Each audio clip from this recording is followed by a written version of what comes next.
Harley. Harley. Harley. Holly. Harley. Annie. Annie. Annie. Annie. Good. Good. Good.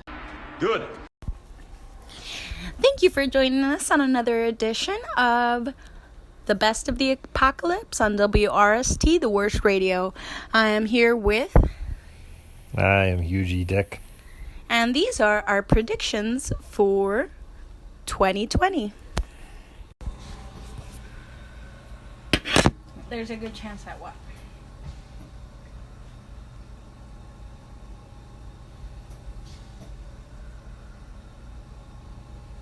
So my argument is that we live in constant chaos. Any coincidences are only exacerbating the chaos. So by by presuming that you know the future, you only drive yourself more and distant to chaos. You drive yourself into chaos. Let's say Okay. that a oil pipeline. Okay. Let's say 80 to 85% of all oil pipelines rupture at some point and spill a lot of oil. Mm-hmm. So wants to build a pipeline through very ecological. Yes. Okay. Yes. You're right. And you go, that's going to rupture at some point. Yes, that's your prediction. But the question with prediction is not whether or not it could happen. It is at which point in time is it going to happen. I mean, you're not going to say this particular pipeline is going to rupture at this particular time. That's prediction. However, if I was working on the pipeline and I saw rust on the pipeline and I report to them that I think this pipeline is going to burst in the next year. You'd have to be working on every pipeline. No. I'm just saying it's possible to have knowledge that informs what the future holds when certain things are done. Okay. If you get drunk, I'm going to be angry with you. Okay, and I know. So you would have to have privy information, and you would have to be given. You would have to be given. Just requires the other person not to see the information or believe the information leads to another cause. Of another person for you to make a prediction in their eyes. You would not be making a prediction that if somebody did work on all the pipelines at the same time that you were predicting that this particular rusted one was going to burst at a particular time. That would be person would be making a more accurate prediction, therefore nullifying your prediction. It's like code. At about 1997, I predicted the stock market crash, the tech bubble bursting in 2000. I was off by a couple months. Okay. Alright, so give me a prediction and I'll see if it happens. I don't have one right now. Well, we'll revisit it in the future. It's not like we're going to stop being friends. And then there's another one where Go, Mrs. Cassandra.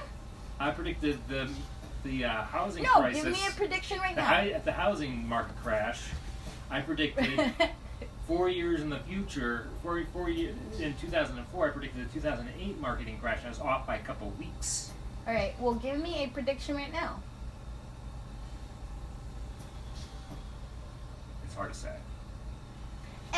Anybody in retrospect can say, I predicted that. Because you just need the there's knowledge. There's going to be a very large market crash in the next about between 6 and 8 months from now. 6 and 8 months from now, there will be a crash in the market. Actually, no, sorry, I'm doing math. I'd say between 7 and 10 months from now, there will be a stock market crash. Stock market crash. How crashy are we talking? This crash? Double-digit percentages. All right. see that. Like more than 15%. Do you know what causes this? Just default loans, bankers getting nervous. Cool. I'm in. Can I do like the 1 to 51% chance and be like, this shit's gonna crash 3 digits? There might be a huge bailout in order to avoid it. Can you though. crash more than 3 digits? However, no, because it's gotta be less than 100%. Can't crash more than 100%. Why I want to crash 100%? It won't crash 100%. How do you know? Because all stocks have some inherent value just because the companies have property. Like, I predicted when Kodak went bankrupt, I knew the stocks were going to go like this. Okay, yeah, that's a graph. And I picked, and I was off by a couple of points at the hot peak, a couple of points off the bottom, and a couple of points of where it ended up. All right, fine. Not even a couple of points of where it ended up. Like almost dead set on what it ended up on. So right now we're putting our money that the stock market is going to crash in 7 to 10 months with 2-digit losses. With 2-digit percentage losses with stock market. Okay. At least 15%. We'll revisit this in 7 to 10 months. What does that put us at? 7 months. That is the 9th September. September So through November. sometimes between September and December. Okay. Sounds good. See what happens. That'd be cool. You're right. With my hands on my hips, when I dip, you dip, we dip. What song is that from? I don't know, but it's fucking catchy. And you know why I think that? Why? Because, I thought you didn't predict from where it was coming from. well, generally it's bankers. Okay, something to do with bankers. And what they do is, I mean, there might be measures to prevent one. So it might not be that bad if they take measures to prevent it. Alright, but what was your initial thought? But basically, like, if they think that Trump is going to lose, like, they will try to cash out. Didn't somebody just cash out of a bunch of stock?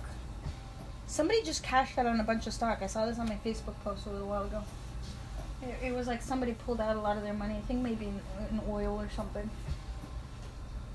But yeah, it could be.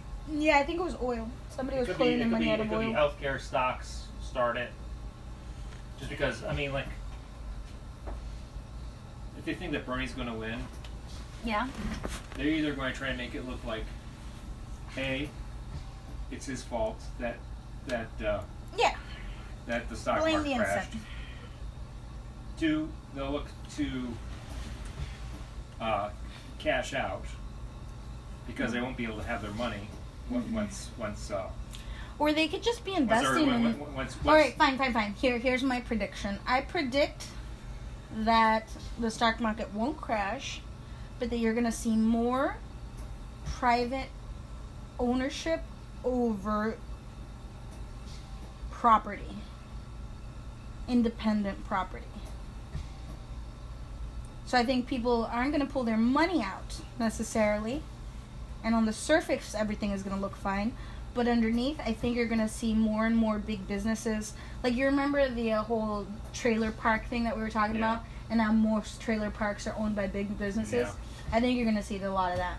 Well, I mean, They're going to put their assets in, like, right now, a lot small of things. foreign companies, a lot of foreign interests have bought American real estate. No, I'm not talking about real estate. Labels, branding, websites, like tech management, cybersecurity, all that shit.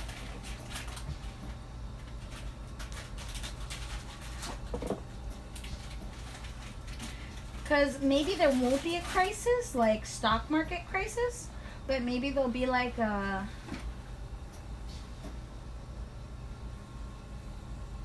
like intellectual property, like adjacent consumer revenues or something. I don't know.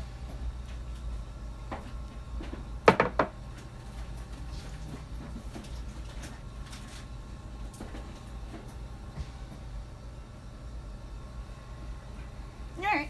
So we'll revisit it in 7 to 10 months, right? Sure. Alright.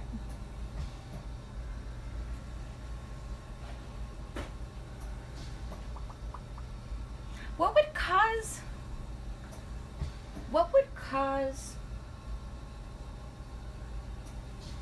what kind of attack would cause national security, not national security, but like what kind of attack would put people's personal cyber stuff at risk?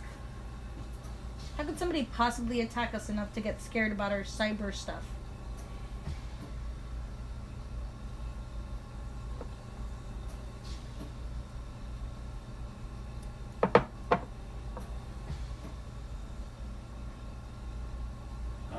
Power grid.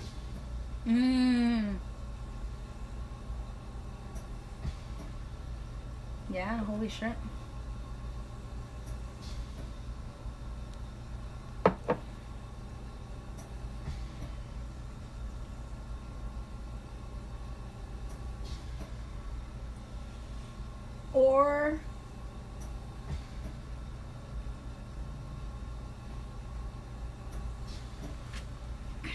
Or operating systems malfunctions, like Windows or Apple. Die Hard 2. What's Die Hard 2? Hacking The servers. hacking air traffic controllers. That would be fucked. Crashing planes. That's fucked. Well, I've cleaned up a lot of it. I don't know if I can do any more. I guess this can go in the refrigerator. Why? Well, leave room, make room. Oh. And that can, the tomato ketchup can go in the room down right now. I can't either. Do I look like a fucking musical monkey? Like the barbecue sauce and the mayonnaise, So I don't have eyes? please. Yeah. Well, I'm just talking about the three things. Requires 4 kisses. One for each thing. You pecked me like a birdie. Ah, shit. Everything hurts. Everything hurts. Everything hurts. I got kisses. I got kisses. Man, how was my Sarah? Yeah, and my phone fell too. Are you serious? Look, just watch that shit be broken. It is not. Tis not. Alright. What's recording us?